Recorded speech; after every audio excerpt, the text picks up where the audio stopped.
What's up, YouTube? It's your favorite oddball, Ryan Kelley. Today's video, something special, something very dear to my heart, and I'm very excited to do this video. It's a project I did a long time ago called Prayers for Bobby. So buckle up, strap in, hang on tight, because this is gonna be an amazing video. Prayers for Bobby was a movie that I was in that aired on Lifetime Network. It was a made-for-TV movie that aired January 24th, 2009.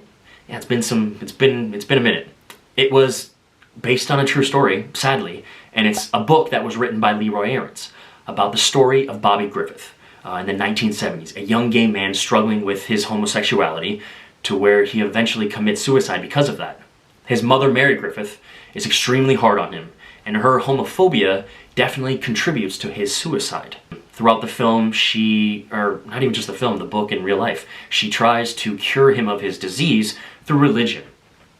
And you guys can imagine how well that goes. Listen, that's not where the story ends. That's what's amazing about this. Mary Griffith does something that most humans have a very hard time doing. She did something that was very hard for humans to do, and that's looking within and realizing her own faults and wrongdoings. And instead of taking the easy route and saying, listen, my son had demons and he couldn't control them and that's why he took his own life, she does a 180 and realizes she contributed to that and becomes a leading activist in the LGBTQ community. Sadly, she passed away, but she did a bunch of amazing things. Now, the executive producers in the project that I got involved with, Daniel Slottick, Chris Taff, and David Permew, had been doing this project, working on it for over 13 years. I mean, some movies are incredible, like, they were doing it a decade before I ever got involved. That's wild, right? So when I jumped on board, I mean, these guys, it's such a passion project for them. They had so much passion and energy and wanted to get this story out because the story is truly amazing. Now, Prayers for Bobby was directed by Russell McGahee, which you guys might remember from the director that directed the most episodes of Teen Wolf. That was my connection to Teen Wolf in the beginning. I'd like to think I did such a good job on Prayers for Bobby that he put in a good word for me, and the rest is history. You guys, but Prayers for Bobby is a once-in-a-lifetime experience for an actor. Not every actor gets to do a film that has so much impact worldwide. I pray that I'm able to do another film like this, but if not, I was beyond blessed to be a part of something that was so powerful. Yes, I understand every project actors do means a lot to certain people. I get that. I meet people whose lives were changed from Teen Wolf. I meet people whose stuff I've done, like from Smallville, that it impacted their lives and changed them. But Prayers for Bobby was on another level. I would meet parents after the movie had aired, and moms would come up to me bawling and just want to hug me. And then they'd tell me that they just wanted to thank me for my part in a movie that changed the way they looked at their son or daughter. I mean, I remember meeting a very strong, manly man. I mean, I remember his hands were huge. And he had calluses all over his. I mean, this is like, you know, what you would think of like an all-American, working hard father. And I remember him talking to me and barely being able to form sentences, almost choking up, but trying to be manly about it, telling me, you know, he didn't always understand and always hasn't been a good father, but this movie helped him open a line of communication with his son that he's never had before. And it's changed the way he thought and treated his son. And seeing a grown man, especially someone as tough as that, like a guy like that, barely being able to talk to me, oh man, my heart. I would meet kids that their parents weren't as affectionate or not as understanding, but because they saw the film, they realized they're not alone. And that is one of the great things about the internet, you guys. I'm so happy for that. I hope you guys have all seen this film because it is truly impactful. But nowadays with the internet, we realize that we're not alone. But Bobby, back in the 1970s, coming out as gay, it wasn't even really a thing. I mean, no one talked about it. It was considered a sin in the Bible. And if you went to the library, which is the only place you could maybe get information because the internet wasn't around, he opened books and he would talk about he's an abomination. I mean, can you imagine how lonely and strange the world was back then? The internet is crazy, and there are times where it's bad, but there's also times where it's amazing.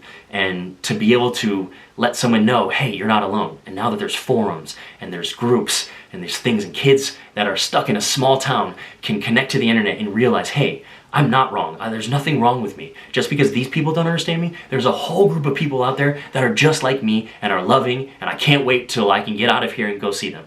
But yeah, this movie, I had some moments where I had to keep it together to try to stay strong, but I broke down a couple times talking to certain parents or talking to kids. It was a film, like I said, I was beyond lucky to be a part of it, and it's by far one of my proudest achievements in life. What was it like working with Sigourney Weaver? Oh man, Sigourney is a straight A-lister. Sigourney Weaver, I mean, Aliens. I know her from Holes. Like, that was one of my favorite movies growing up. And that's the thing. A lot of times Sigourney plays this mean, nasty character, and so I kind of was intimidated to meet her, thinking like, oh, is she gonna...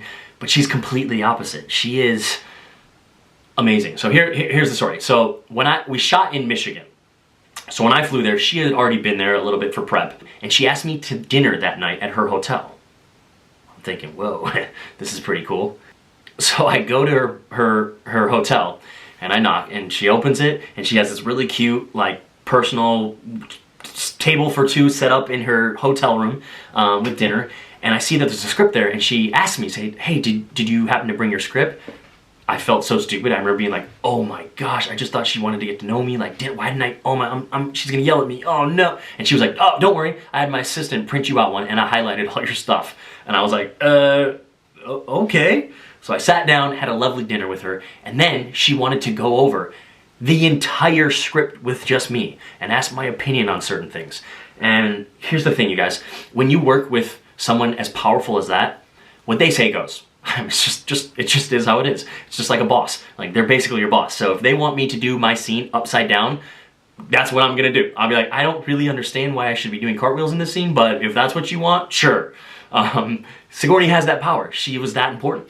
But she genuinely cared what I had to say, and my input and my insight felt important. I remember leaving, having dinner with her on cloud 9, because I was like, dude, this actress who's phenomenal thought my ideas were amazing and important, and she listened to me, and she talked with me, and it was just so cool. It was like such a collaboration. It's things that you dream of. She could have easily been a jerk and not cared at all and barely been excited to meet me, but she spent the entire night with me and then bounced ideas off me. And I just remember, like I said, when I left that meeting, I remember calling my mom and being on cloud 9. It was one of the coolest experiences, and I'll never forget that. And if I ever get to her level, I'm going to treat the people the same way, because it made me feel amazing. Another funny story about how amazing Sigourney is. So the first day of filming, actors at lunch are a lot of times cut 10 to 15 minutes before the crew, just for logistical reasons, or we finish and they're figuring out what they're going to do, and you know, so we get cut, we get sent to lunch. Well, Sigourney got to lunch first, and the lunch table, or the lunch area, was this huge tent outside, and there was a bunch of tables, but there was one big table in the middle and a bunch of small tables around the outside. Sigourney sat right in the middle of the big one. So when the crew started filling in, no one was quite, you know, you don't want to be that person that bugs the main actor on a TV show, especially as big as she is, the celebrity that Sigourney is. You're just like, I don't know. So people were like once all the tables on the outside filled up, they were avoiding her. They were like making makeshift tables out of chairs and stuff. And I was watching this thing, and this is kind of funny. No one wanted to sit next to her. By day 2 and 3, people were fighting to sit next to her because she would tell stories at lunch. She was truly genuine and wanted people around. She's not rude at all. So her stories, you guys, she's been doing this forever. So she has amazing insight to the entertainment industry. Also, her father was a big figure in the industry. So, man, I don't even know the stories that she was telling half the time because I wasn't able to be there. I had to be in the mindset of Bobby, which was down on himself and depressed. So her stories were hilarious, and people were laughing at the top of their, bellies, just cackling over her stories. So I had to remove myself from her. So I don't even know the stories to tell you, but I wish I did. But because I was working and hadn't been in that mindset, I had to pull away from it. But I thought it was very interesting and hilarious to see the shift and how quickly it happened within a matter of days. And that just shows the character of Sigourney and how everyone loved her. How did you get cast as Bobby? It's actually kind of a funny story. So I was doing something, I don't remember why, but I was either out of town or there was some reason that my management didn't think I was in town. So they were like, hey, are you back in town? And I was like, yeah, I actually just landed. Like, perfect, we need you to go to this audition. It could be really cool, but it's like, you're gonna have to be there in a couple hours.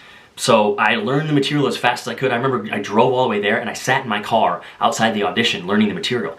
I didn't get a chance to read the script, and I didn't really have any context of the scene. And one of the scenes that we're performing was the scene in the movie, spoiler, where I'm in the kitchen with my mom, Mary Griffith, and I'm telling her that if she doesn't love me for who I am, then she doesn't have a son. It's a super powerful scene. And there's a lot of raw emotions, and Bobby ends up bawling. Well, when I first read it, I didn't know the magnitude of that scene, and I didn't have any context of before and after. So it kind of seemed important, but not nearly what it actually was. So when I went in there, I just gave like I did it, and it had meaning, but I definitely wasn't crying. Like, it was kind of just like I was upset. I did it more like sassy, angry, I guess. But I didn't know. So I left the audition and never heard anything again.